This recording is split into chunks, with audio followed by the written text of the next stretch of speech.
Vamos a leer un fragmentito del libro Aprender a Vivir de Luc Ferry, un manual que salió hace poquito, en 2008. El subtítulo es Filosofía para mentes jóvenes y al comienzo del libro, en la introducción, comenta este filósofo francés que algunas personas lo habían parado por la calle y le habían dicho que no habían entendido demasiado del último libro, que cuando lo escuchaban hablar les llamaba mucho la atención, les gustaba, lo entendían, pero cuando lo leían no lo podían entender. Entonces, bueno, decidió hacer esta especie de manual de filosofía, de historia de la filosofía, que no es la intención ser completo, sino pasar por algunos momentos claves y ser lo más claro posible. El título del libro, Aprender a Vivir, ya tiene una perspectiva, nos da de cómo él entiende la filosofía, ¿no? Así que bueno, debería ayudar un poco para eso, para aprender a vivir. Y me interesó en particular este capítulo que se llama La diferencia entre la animalidad y humanidad según Rousseau, el nacimiento de la ética humanista. Así que vamos a leerlo. Si tuviera que salvar un texto de la filosofía moderna, uno que me llevaría a una isla desierta, como se suele decir, no tengo duda alguna sobre cuál elegiría. Se trata de un pasaje del discurso sobre el origen y los fundamentos de la desigualdad entre los hombres que Rousseau publicó en 1755. Lo citaré brevemente para que puedas leerlo y meditar sobre él. Pero, para que lo entiendas bien, primero debes saber que en tiempos de Rousseau se recurría a dos criterios clásicos a la hora de identificar el animal del hombre. Por una parte, a la inteligencia, por otra, a la sensibilidad, a la afectividad, a la sociabilidad, que engloba asimismo la capacidad de habla. Según Aristóteles, por ejemplo, había que definir al hombre como un animal racional, es decir, como un ser vivo, esto es lo que tendríamos en común con los otros animales, que contaba con una característica propia, lo cual sería su diferencia específica, la capacidad de razonar. Descartes y los cartesianos no aceptan como criterio diferenciador único el de la razón o la inteligencia. Añaden la afectividad, pues para Descartes los animales son comparables a máquinas, a autómatas, y es un error creer que tienen sentimientos. Lo que por otra parte explica por qué no hablan, no tienen que expresar estados de ánimo, aunque disponen de órganos que les permitirían hacerlo.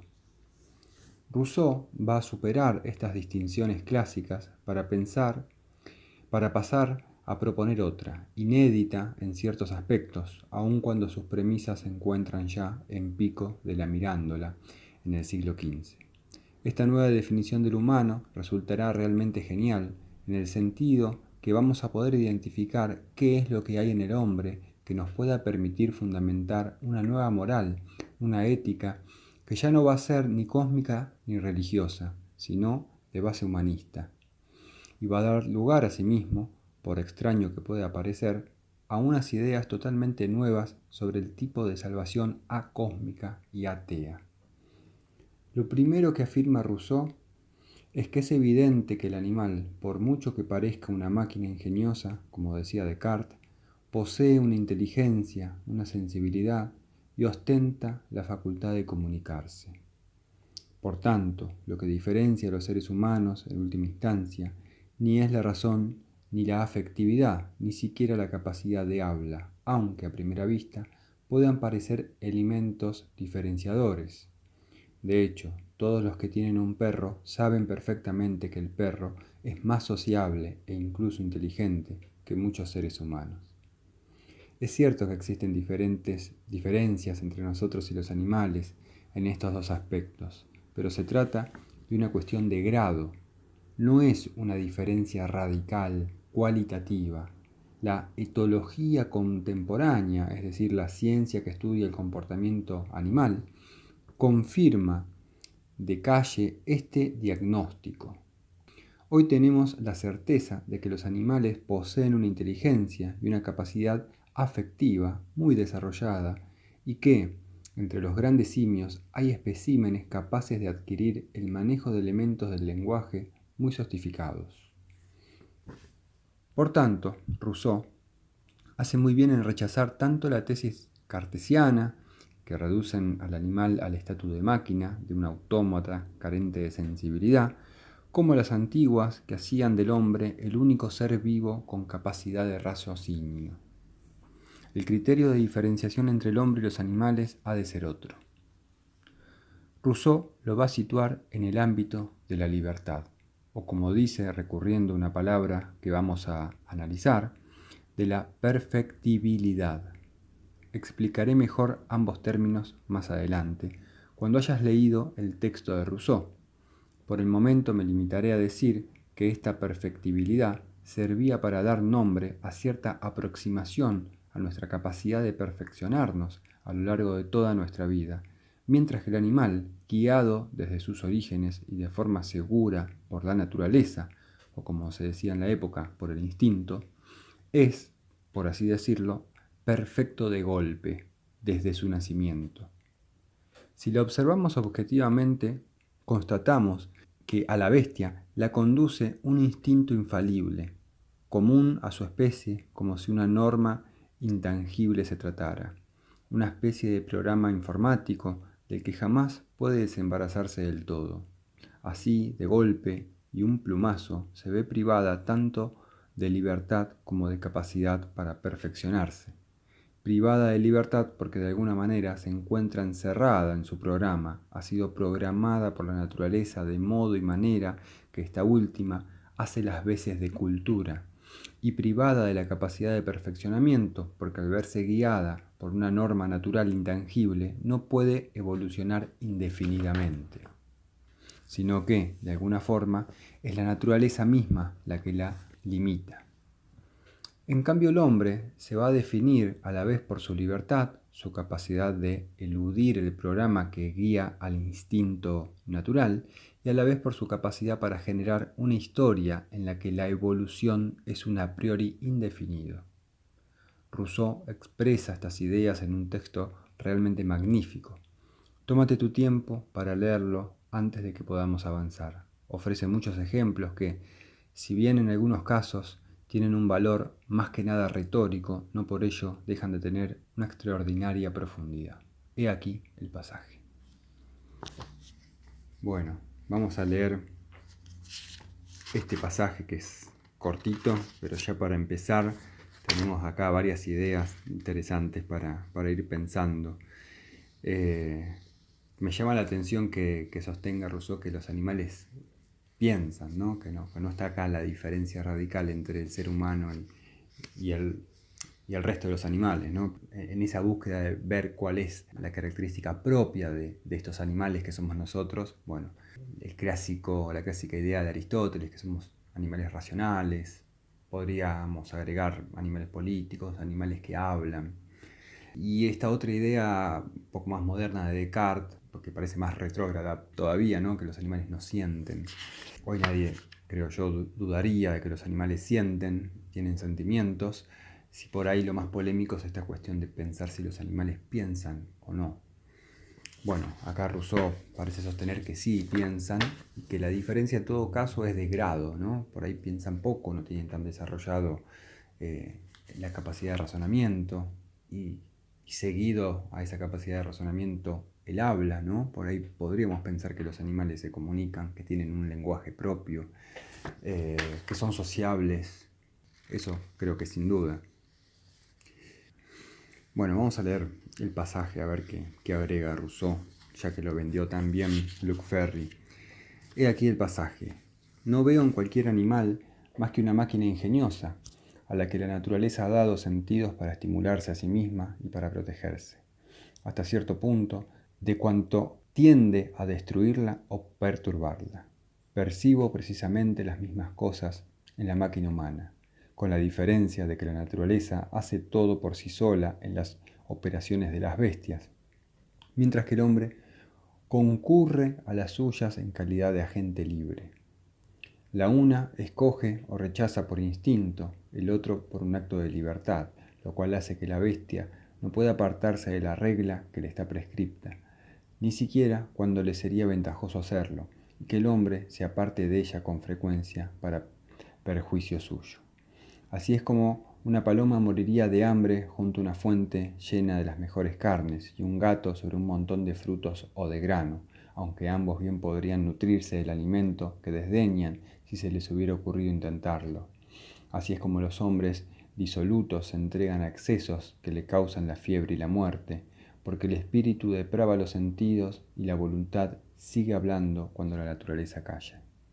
Pero aun cuando las dificultades que rodean a todas estas cuestiones dejaran pie para disputar sobre esta diferencia del hombre y del animal, hay otra cualidad muy específica que los distingue, sobre la que no puede haber réplica. Es la facultad de perfeccionarse, facultad que, con la ayuda de las circunstancias, desarrolla sucesivamente todas las demás y reside en nosotros, tanto en la especie como en el individuo. Mientras que un animal, al cabo de algunos meses, es lo que sería toda su vida, y lo mismo su especie, al cabo de 1000 años. ¿Por qué solo el hombre está expuesto a volverse imbécil?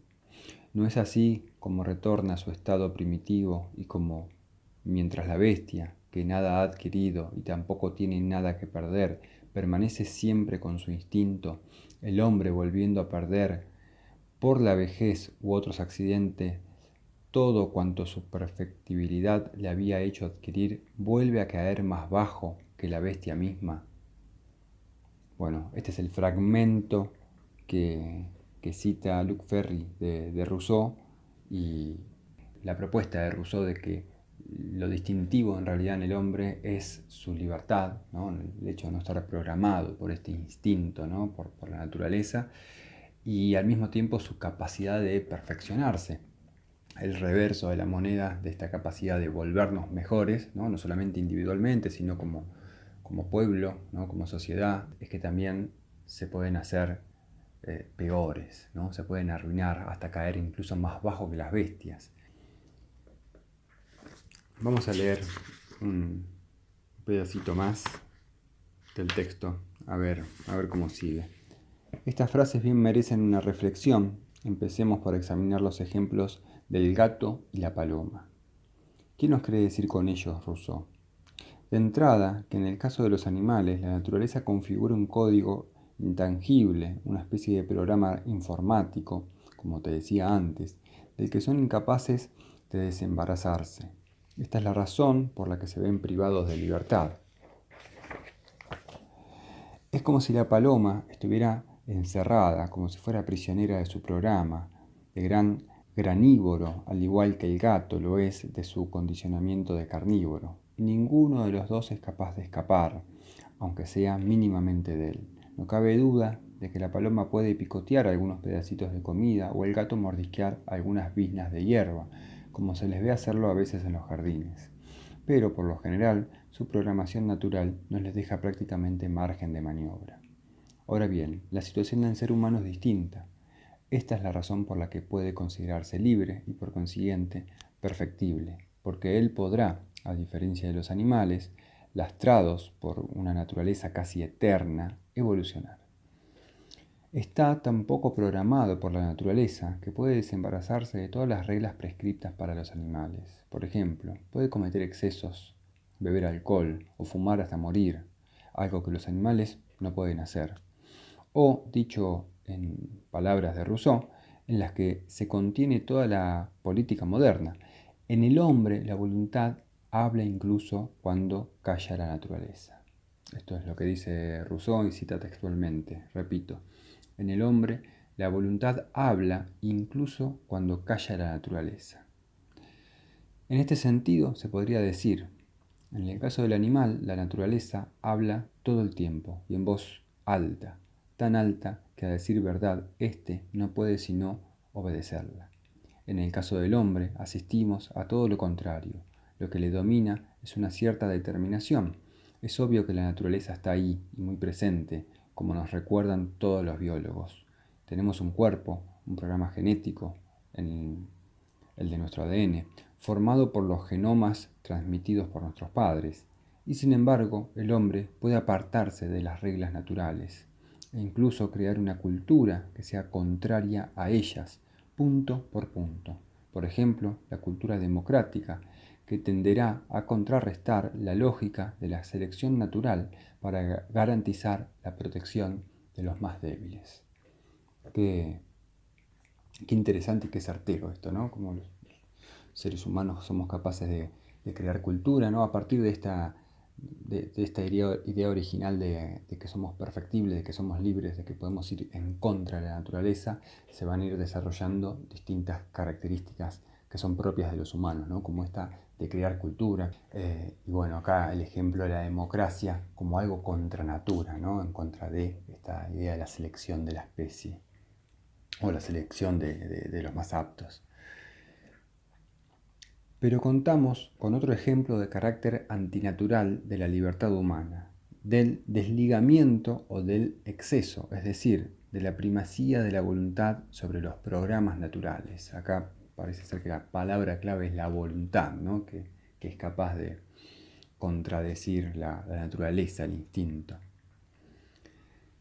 Desgraciadamente, se trata de un ejemplo paradójico que no habla precisamente a favor de la humanidad, puesto que se trata del fenómeno del mal, que resulta muy impresionante. Es preciso que te tomes un tiempo para reflexionar sobre este tema y te formes una opinión al respecto. Pero como verás, es un argumento poderoso a favor de la idea de Rousseau sobre el carácter antinatural y por lo tanto no animal de la voluntad humana. En efecto, el ser humano parece ser el único capaz de mostrarse como un ser realmente diabólico. Entiendo perfectamente la objeción que surge inmediatamente en la mente de cualquiera. ¿Acaso los animales no son en general igual de agresivos y crueles que los hombres? A primera vista, así parece, sin duda, y podríamos dar un montón de ejemplos que los defensores de la causa de los animales tienden a callarse.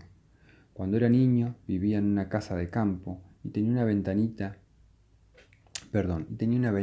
de gatos a los que he visto destripar sus presas con una crueldad aparentemente injustificable, comer ratones vivos, jugar durante horas con pájaros a los que habían arrancado las alas y sacado los ojos. Pero el mal radical, ese en el que piensa Rousseau, que desde su punto de vista resulta desconocido a los animales y es patrimonio exclusivo de la humanidad, es de otra naturaleza. Parte del hecho de que no solo se hace el mal, sino que se convierte al mal un proyecto, lo que no es en absoluto lo mismo. El gato produce un mal al ratón, pero hasta donde nosotros podemos juzgarlo, ese daño no es el objetivo de su tendencia natural a cazar. Por el contrario, todo indica que el ser humano es capaz de organizarse conscientemente para hacer el mayor mal posible a su prójimo. Esto es lo que, por otra parte, la teología tradicional denominaba maldad, lo que de demoníaco hay en nosotros. Desgraciadamente, lo demoníaco parece ser algo muy específico del hombre. Así lo prueba el hecho de que no hay nada en el mundo animal, de hecho, en todo el ámbito de la naturaleza, realmente parecido a la tortura.